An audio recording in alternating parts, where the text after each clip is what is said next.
Paring Berto, putla ka na naman at parang habol mo na naman ang hininga mo ah. Pahinga ka muna dun sa lili mo. Mahawa ka naman sa katawan mo pare. Alam na ba ng anak mo na may cancer ka sa baga? Kailan ka magtatapat? Kung kailan wala ka na ha? Nagagalit na ako sa'yo pare. Hindi na tama yung ginagawa mo. Halos paiyak na sambit ni Mang Abling, ang tanging nakakaalam ng lihim ni Mang Berto. Pare, hayaan mo na ako. Balato mo na sa akin to. Kilala mo naman ako, di ba?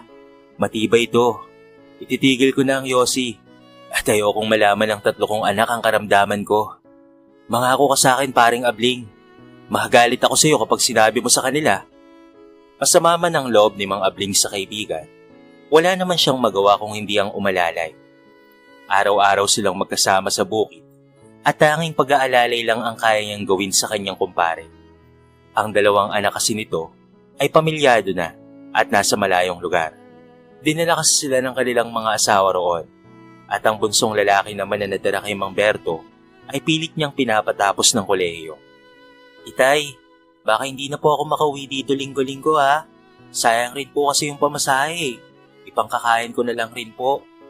Tuturuan na lang po kitang magpadala ng Gcash doon kay Ate Syra sa tindahan. Nagbili na po ako sa kanya. Ito po ang papel oh. Lagi mo yung dadalhin kasama ng pera ha. Pasensya ka na itay ha. Minsan kasi wala nang natitira sa akin eh. Kahit pamasahe. Pangako po, makagraduate lang po ako. Hindi ka na magbubungkal pa ng lupa sa bukid. Ani ni Jay. Ano ka ba anak? Naunawaan ko at huwag ka nang mag-alala. Ako na ang bahala. Kung nabubuhay pa ang iyong ina, kasama mo sana siya sa bayan. Tiis-tiis lang muna anak ha. At 1 taon lang naman na i-graduate ka na. Alay ko po sa inyo ang diploma ko itay. At ikaw rin, tiis-tiis lang muna ha. Nandiyan naman po si Ninong Abling eh.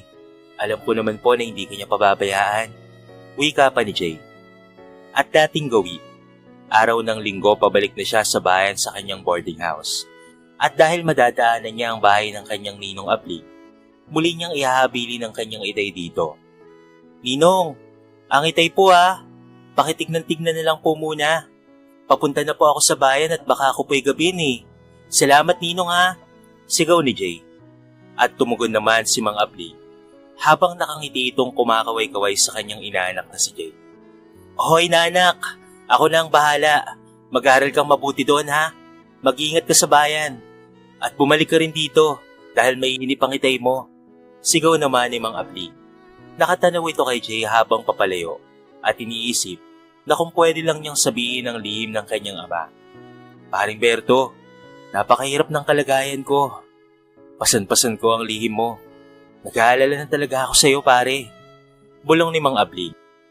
Umulan umaraw, magkasama sila ni Mang Berto sa bukid at kitang-kita nito ang panghihina ng kanyang katawan. Kaya't nakiusap si Mang Abling sa center na muling kausapin si Mang Berto. Kapitan, ayaw ni paring Berto na malaman ng kanyang mga anak ang patungkol sa kanyang sakit. Ako na po ang gagastos sa paunang gamutan. Maresetahan lang po si pare ng kahit ilang perasong gamot at vitamina. Pakiusap ni Mang Abling sa kapitan. Pinatawag naman ni kapitan si Mang Berto at pumayag sa kasunduan na may padating na doktor at magpa-check up ito. Sige po kapitan. Alam ko pong si paring Abling po ang nagsabi sa'yo. Sige po, papahayag po ako. Ani ni Mang Berto. Ilang buwan ring nakatikim ng gamot at bitamina ang katawan ni Mang Berto. At nagbago naman kahit papaano ang pangangatawan nito. Nagambag si Mang Abling ng pera at marami-rami rin ang nabot nito para sa gamot. Pare, lumaban ka lang. Alam kong hindi sasapat ang gamot na yan sa sakit mo. Tinapat ka naman ng doktor na maalis lang ang sakit ng dibdib at hapo mo hanggat may gamot ka. Pero pare, cancer yung sakit mo. Kailangan sa malaking ospital na daw ang tamang gamutan. Pangamba ni Mang Abling. At nagpakitang gilas naman si Mang Berto. At sinabing okay lang ang kanyang pakiramdam. Pagkaharap kasi niya si Mang Abling, ipinapakita niya na siya'y malakas. Kaya naman tuwang-tuwa ang kanyang kaibigan. Buong akala nga ni Mang Abling ay ayos na ayos na ang pakiramdam nito. At nakatulong talaga ang gamot na kanilang pinili. Pinilit naman ni Mang Abling na huwag magtrabaho ng mabigat ang kanyang kumparing Berto. Ang importante ay kumikita lamang ito ng halagang may papadala kay Jay. para hindi ito mapatigil sa pag-aaral. Dahil alam niyang lalong masasaktan ang kanyang kumpare kung mapapahinto ang pagkokolehiyo ni Jay. Kaya naman tuwang-tuwa si Mang Abling kapag magkasama sila sa bukid at nakangiti ang kanyang kaibigan. Ilang buwan rin ang dumaan at hindi niya nakikitang nanghihina ito.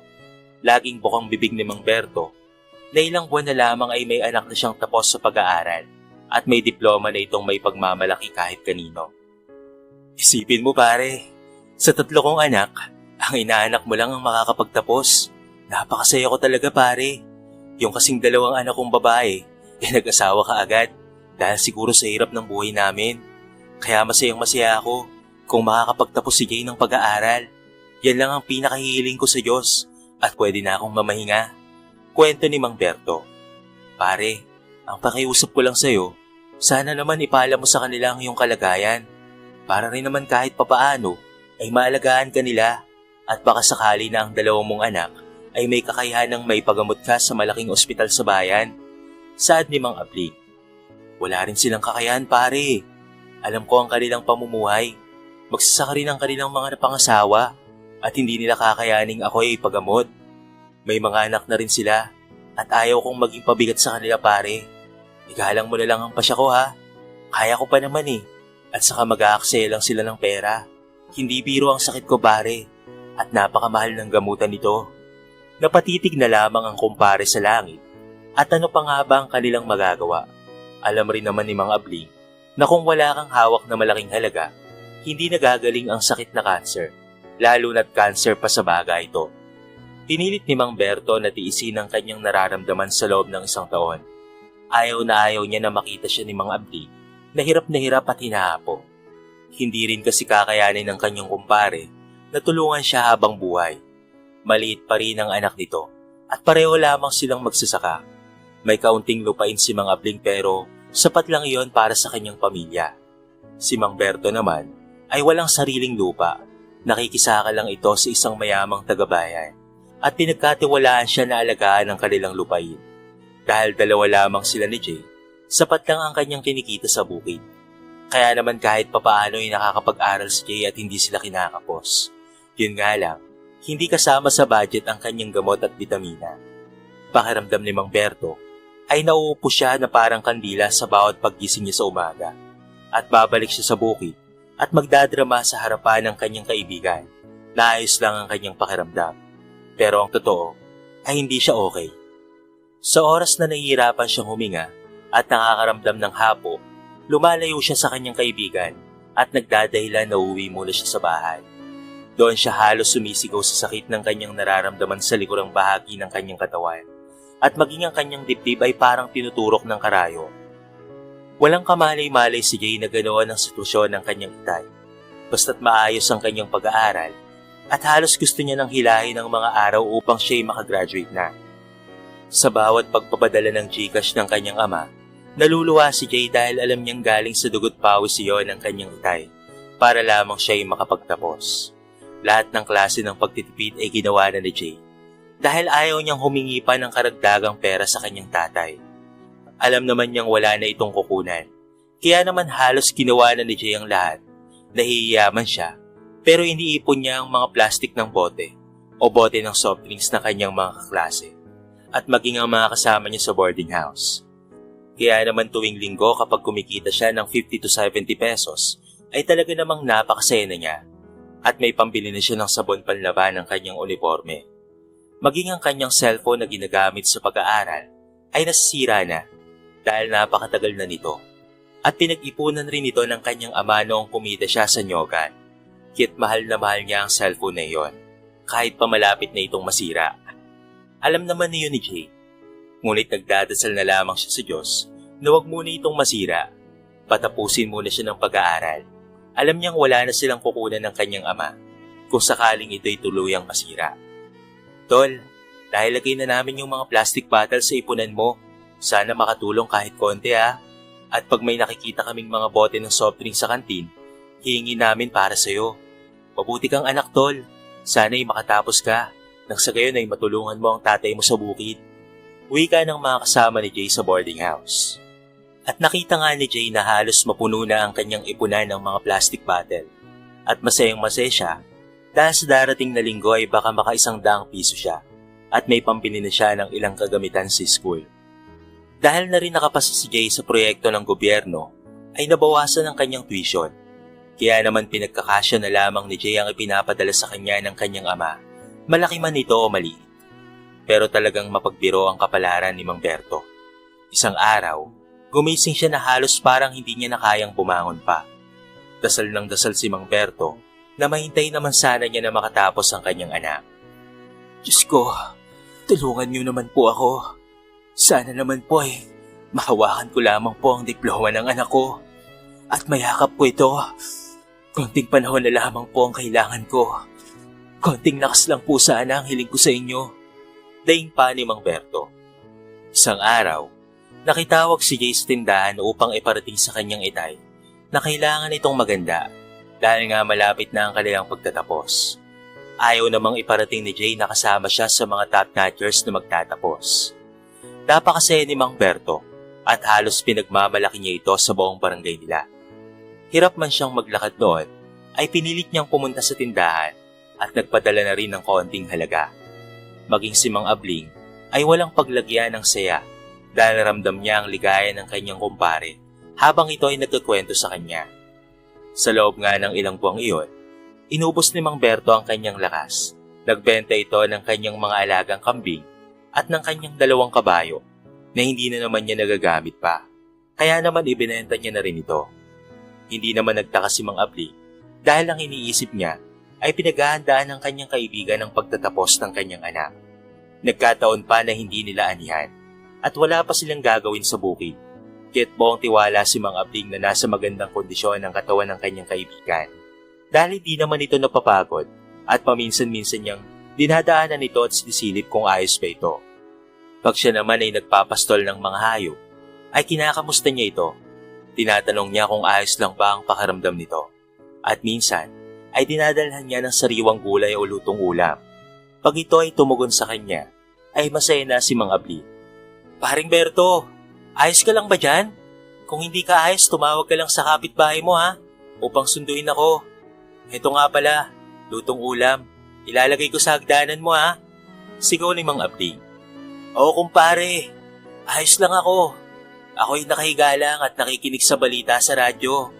At may parating daw na bagyo. Mag-ingat ka Wala na rin kasi akong alagang hayop Ipinagbili ko na, kaya hindi na ako masyadong nakakalabas-labas. Ibibili ko kasi ng damit ang inaanak mo sa graduation niya. Ayos lang naman ako dito pare. May mga gamot pa naman ako. Mag-ingat ka At salamat. Sagot naman ni Mang Berto.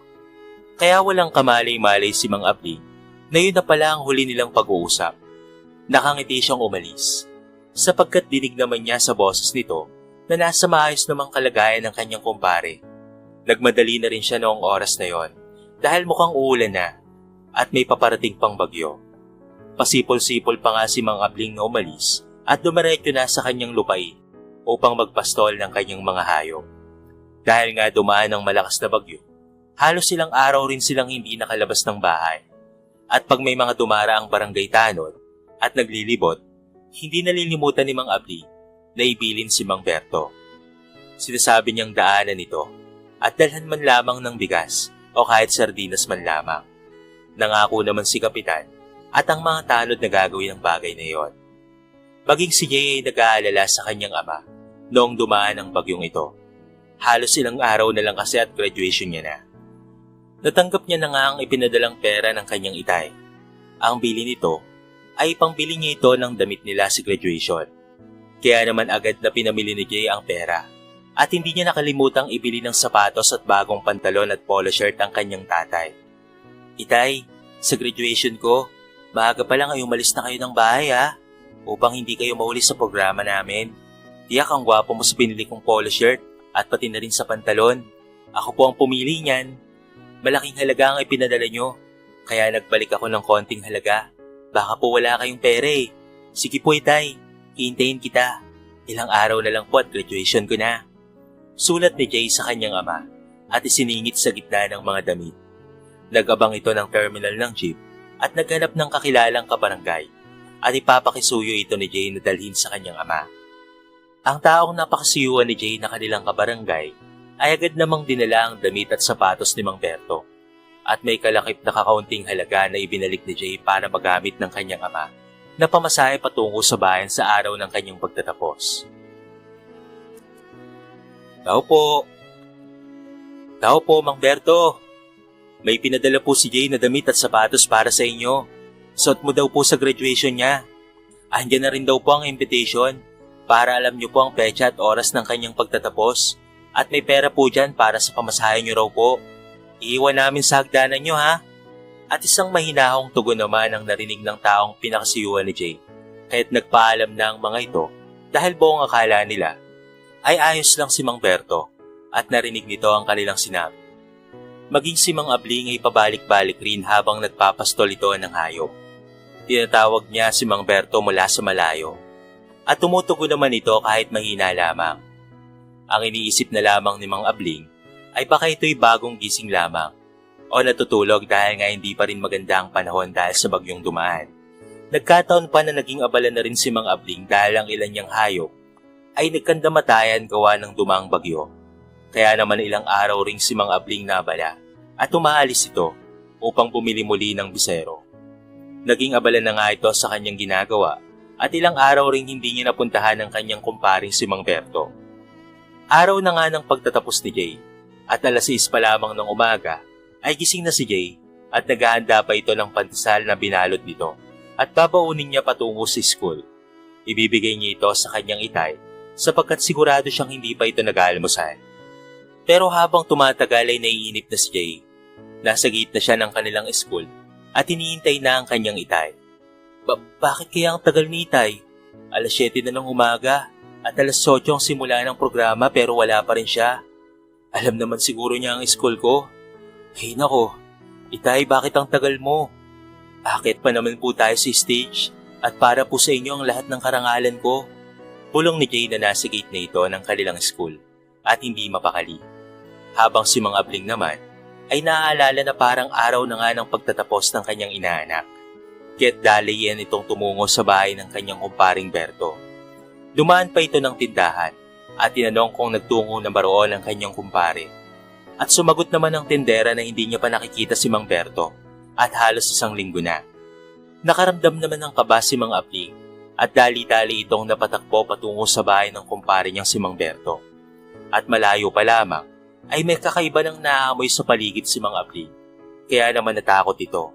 Biglang pumasok sa kanyang isipan ang kalagayan ng kanyang kaibigan. Nakita pa niya ang isang plastik sa hagdanan at isang kahon ng sapatos at agad niya itong binuksan. Nakita pa nga niya na may sulat si Jay at may kasama pang pera. Nabasa niya ang invitation ng graduation ni Jay at saktong noong araw ngang iyon. Kaya naman napasigaw na lamang siya at tinawag ang kanyang kaibigan. Paring Berto! Paring Berto, nasaan ka? Bakit parang ang dumi-dumi ng paligid? Hindi ka ba nagwawalis man lang? Kumain ka na ba, pare? Asan ka ngayon? Bakit parang mabaho ang paligid ng bahay mo? Nandito ang sapatos at damit po, pare. Padala ni Jay. Sigaw ni Mang Abling. At pagkabukas niya ng pintuan ng bahay ni Mang Berto, lalong bumaho ang amoy at nanggagaling sa loob ng bahay mismo ni Mang Berto. Kitang-kita niyang nakahiga ito sa kama at marami ng bayangaw na nagliliparan. Wala na ang kanyang kaibigan at mulat na mulat ang mga mata nito na para bang humihingi ng tulong. Ang kanang paa nito ay nakababa sa kama at parang gusto ba nitong tumayo. Siguro gusto nitong kunin ang ipinadalang damit ng kanyang bunso. Nagsisisigaw si Mang Abling at humingi ng tulong sa mga kapitbahay na malayo rin sa bahay nila Mang Berto. Halos nangangatog ang tuhod nito at nawalan ng lakas para sumigaw ng tulong. Tulong! Tulong po! Tulungan niyo po ako, parang awa niyo na. Pati na po si Paring Berto. Tulong! May nakarinig naman na dumaan para magpastol ng hayop nila. At agad namang nakatawag ng taong barangay at tumawag na sila sa munisipyo para makuha ang katawan ni Mang Berto. Napatakbo naman na umuwi ng bahay si Mang Abling para magpalit ng damit upang puntahan si Jay sa school nito. Nangako naman si Kapitan na siya na ang bahala kay Mang Berto. Napapatakbo na si Mang Abling at naabot pa nito si Jay na naghihintay sa gate ng school niya. Ninong, nasaan po si Itay? bakit kayo lang po ang nandito? Naku inaanak, narayuma ang itay mo. Paghaang tuhod. Kaya nakiusap na ako muna ang tumungo dito. Pagsisinungaling pa ni Mang Abdi. Sa tagal ng programa, namumula na ang mata ni Mang Abdi dahil gusto nang tumulo ng mga luha nito. Sa bawat akyat niya sa stage, ay nakatanaw siya sa lalaking kamukhang-kamukha ni Mang Berto na nakatitig sa kanila ni Jay sa di kalayuan. Pare, salamat at sinamahan mo kami ng bunso mo ha. Alam kong nandito ka. Huwag kang mag-alala. Gagampanan ko ang iyong pwesto. At alam kong masayang-masaya ka na sa karangalan na natanggap ng anak mo. Paalam mahal kong kaibigan. Magpahinga ka na. Alam kong pagod ka na. Sa isip-isip ni Mang Abli. At nang matapos na nga ang programa, sinabi na nga ni Mang Abling kay Jay na mauna na silang dalawa at magpaalam sa kanyang guro. Bakit Ninong? Nasaan po ba ang itay? Nandito po ba sa bayan? Basta inaanak, tara na at hinihintay ka na ng itay mo. Dali ang umalis ang magninong at pumara ng tricycle si Mang Abdi. Nagtaka si Jay dahil sa isang funeral home sila tumigil. At ang funeral homes na iyon ay pagmamay-ari ng gobyerno. Ninong, sino po ang nandito? Bakit po tayo nandito? Dahil sa tunong ng inaanak, ay lumuha na lamang si Mang Abdi at niyakap ang kanyang inaanak. Humingi ito ng kapatawaran dahil nawali siya ng dating sa kanilang bahay at hindi niya nailigtas ang itay ni Jay. Jay, wala na ang itay mo. Nadatnan ko ng ilang araw na itong patay. Mukhang noong kabagyuhan, sumama na ang kanyang pakiramdam. Matagal na ang kanser sa baga ng ama mo at ayaw niyang ipaalam sa inyo. Hindi po totoo yan, Ninong. Baka po nagkakamali lang po kayo. Hindi yan ang itay ko. Hagulgol ni Jay. Pero paglapit ni Jay sa kabaong ng kanyang ama, ay nakatakip na ang mukha nito. Pero ang damit at sapatos ay kilalang kilala niya. Dahil siya ang pumili at pumili ng mga iyon. Itay! Itay! Bakit naman po ganyan, Itay? Ito na po ang diploma ko, Tay. Dito na po ang pinaghirapan ko. Inaalay ko po ito sa inyo, Itay. Bakit niyo po ako iniwan? At halos mawalan nito ng malay sa kakaiyak. Ilang araw na tulala si Jay at dumating ang kanyang dalawang kapatid. Doon siya sumigaw at muling umiyak. Nailibing si Mang Berto at ilang araw ring hindi matanggap ni Mang Abling na wala na ang kanyang kumpare. Inanak, kailangan na nating tumuloy at bumangong muli. Mas lalong magagalit ang itay mo kung tayo ay malulungkot lang. Ani ni Mang Abli. Opo, Ninong. Baka ako po. Babangon po ako. At salamat po sa tulong niyo ha. Ako po ay sasama sa ate ko. At sa Batangas City na po kami magtatrabaho. Paalam po, Ninong. Maraming salamat po talaga. Mag-ingat po kayo dito ha. At yumakap nga si Jay sa kanyang ninong. At nagpaalam na ito. Habang papalayo si Jay, muling nakatanaw ng isang lalaki sa kagubatan si Mang Abli at kumakaway-kaway sa kanya.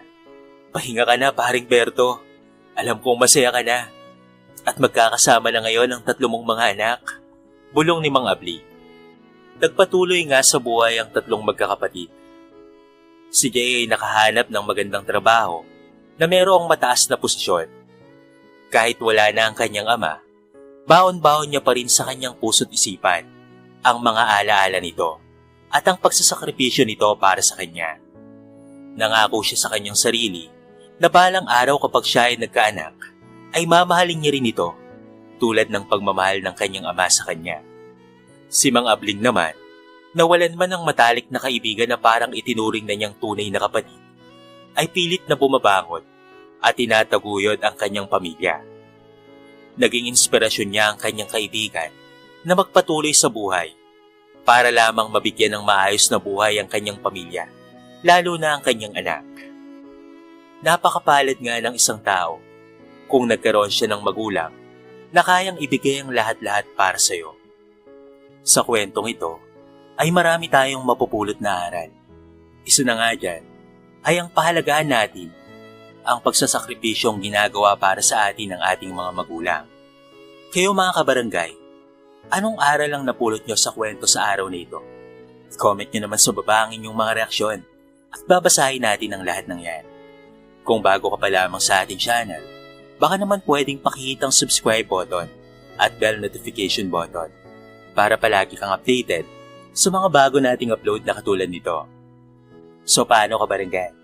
Hanggang sa muli, thank you so much and peace out!